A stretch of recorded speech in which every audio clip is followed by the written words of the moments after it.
O que pensar do Centro Dom Bosco? Toda essa treta que está acontecendo na internet, muitas pessoas estão com dúvidas. E agora, o que que eu tenho que pensar? Quem eu tenho que ouvir? Eu tenho que ficar contra ou a favor do Centro Dom Bosco? Pois bem, para mim é muito simples, tá?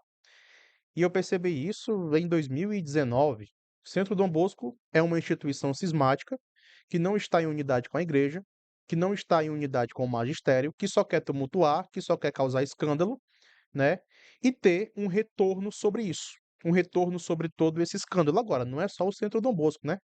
Tem diversos influenciadores católicos aí que hyparam e que lucraram muito nessa onda da crise na igreja. Agora, pois bem, eu sou o Marterson, se inscreva no canal e ative as notificações, mas se você quiser ficar com choradeira, pode chorar aqui também, porque esses dias eu percebi que muitos, né, machões cruzados, defensores do Centro Dom Bosco, não podem ouvir uma crítica que começam com a choradeira, igual menininha de 13, 14 anos. Então, quando convém, lá na internet debatendo com os comunistas, com os modernistas, são machões, né? Eu vou pegar a minha espada aqui, eu vou combater o Islã, eu vou combater os muçulmanos, porque eu sou um cruzado. Aí você faz uma crítica ao Centro Dom Bosco, ele começa com choradeira. Eu fico imaginando um cruzado, na época das cruzadas, um templário, choramingando em comentário, se tivesse na época, porque você fez uma crítica a algo que ele gosta, a um grupinho, né, de cismáticos que ele gosta, né? Pois bem, olha só, o que que você tem que pensar? Eu não sei, pense o que você quiser, mas se eu fosse um católico que estivesse me convertendo agora, como já aconteceu comigo ali em 2013, 14, quando eu estava entrando na igreja e eu percebia muitas disputas internas, grupos internos brigando, era os carismáticos dizendo que os tradicionais queriam engessar o Espírito Santo, os tradicionais dizendo que os carismáticos eram modernistas, queriam bagunçar tudo. Aí tinha treta com teologia da libertação, era bem no auge ali da força do petismo, tá? 2013, 14 foi o auge do PT. Tá? Então era muita treta, era todo mundo dizendo que todo mundo era herege, que você, se fosse católico de esquerda, não prestava, se fosse católico de direita, você odiava pobre. E eu fiquei naquela loucura, meu Deus, o que é que eu faço? Eu fiz a coisa mais inteligente do mundo. Nem sei como é que eu cheguei a essa conclusão. Eu simplesmente fiquei do lado do Papa, que na época era Bento XVI, né? Quer dizer, Francisco começa em 2013, mas eu ainda pego ali, tá, os últimos meses de Bento XVI. Porque eu me converto mesmo, né, de verdade em 2014, é quando eu decido, mas desde o finalzinho de 2012 até ali 13, eu estava analisando, estudando, buscando compreender, tá? Tava com um pé e meio dentro do protestantismo, mas eu já estava assim, buscando conhecer a fé católica. E eu fico com o Papa, com todos os papas. Por quê? Porque a igreja não erra. Porque a igreja recebeu de Jesus a promessa que as portas do inferno não iriam prevalecer sobre ela. Lá em Mateus 28, Jesus diz que estaria com a igreja todos os dias, né?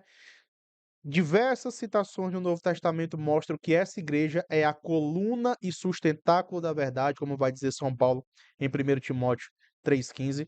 Eu fico com a igreja. Se tem algum grupo, se tem algum centro, se tem alguma instituição, se tem algum influenciador católico dizendo que aquele papa não vale, esses bispos não valem, esses bispos são hereges, herege são eles. Agora, eu sei que existe um laço emocional, porque isso já aconteceu comigo. Eu também já me apeguei a certos centros, certas instituições que se diziam católicas, e é difícil quando a gente começa a perceber que esses grupos, que esses centros, que essas instituições estão falando besteira, estão causando divisão. É difícil quando a gente começa a perceber que são cismáticos. A gente pensa, meu Deus, eu fiquei 3, 4 anos seguindo esse povo e agora eu vou ter que cair fora. Exatamente. Agora vai ter que cair fora. Porque é assim que o cristão faz. É assim que o cristão faz, tá? É conhecer a verdade e permitir que essa verdade liberte. Mas você tem que permitir que essa verdade liberte, tá certo? É quando você conhece que determinado blog, que determinado site, que determinado canal no YouTube está te ensinando coisas que vai te dividir, que vai te colocar distante da tua igreja, é simplesmente pular do barco. Abandone, tá? Abandone. Agora, fica com com esse apego emocional, esse apego sentimental. "Ai, mas aquele grupo me ajudou a me converter. Ah, mas aquele cara, aquele influenciador me ajudou a me converter". Todo mundo, mesmo quem não presta, em algum momento faz alguma coisa boa, tá. Na história da igreja nós temos diversos casos de pessoas que tiveram um péssimo comportamento, mas que ainda assim conseguiram fazer um bom apostolado. Não se sustenta por muito tempo, claro, uma hora cai. Mas ainda assim, tá, ainda assim, por mais que o sujeito tenha um monte de problemas, por mais que o sujeito realmente seja um péssimo católico, ele ainda pode sim fazer um bom apostolado. Agora, chega um momento, né, bom apostolado até certo momento.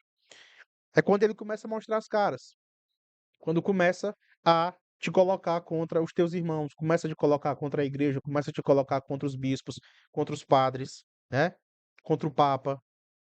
Aí você tem que pular fora.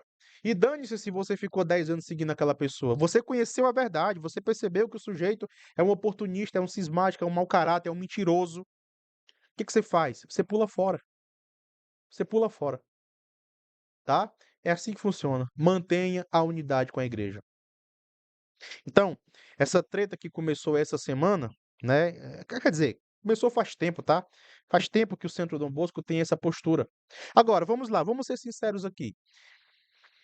Eu estou percebendo algumas pessoas criticando o Centro Dom Bosco por causa, desse ataque direto ao magistério, como se uma instituiçãozinha conseguisse atacar o magistério, né. Mas a minha crítica ao Centro Dom Bosco não é só por isso, tá, é por toda a politização que fizeram da fé católica. Quem aqui esqueceu do Rosário pelo Brasil, na época que o Bolsonaro estava disputando a eleição?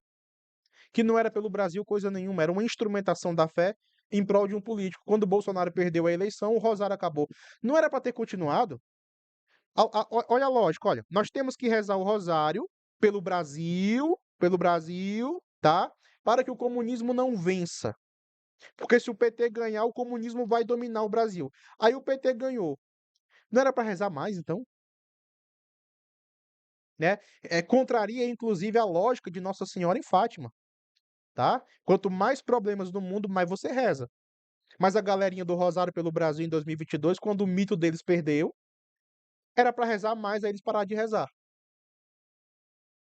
Né? Então, desde 2022, 21, que essa turma politiza a fé, do jeito que muitos pastores evangélicos fizeram com a fé evangélica, com as igrejas evangélicas. Tem igreja evangélica aí que você olha no YouTube, tem vídeos no YouTube. Desde o primeiro minuto até o último minuto, o pastor não abre a Bíblia. É só falando do Bolsonaro, dizendo por que o crente tem que votar no Bolsonaro. Então veja, esse vídeo aqui é para perder inscritos, né? E para ver também os cruzados e templários chorando aqui nos comentários, igual menininha de 13 anos, porque eu me divirto muito. Eles são os defensores da tradição, eles vão pegar a espada para vencer o mal.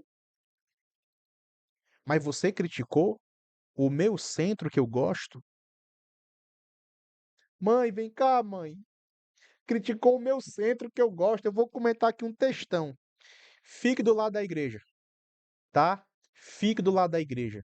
Não fique do lado de cismáticos.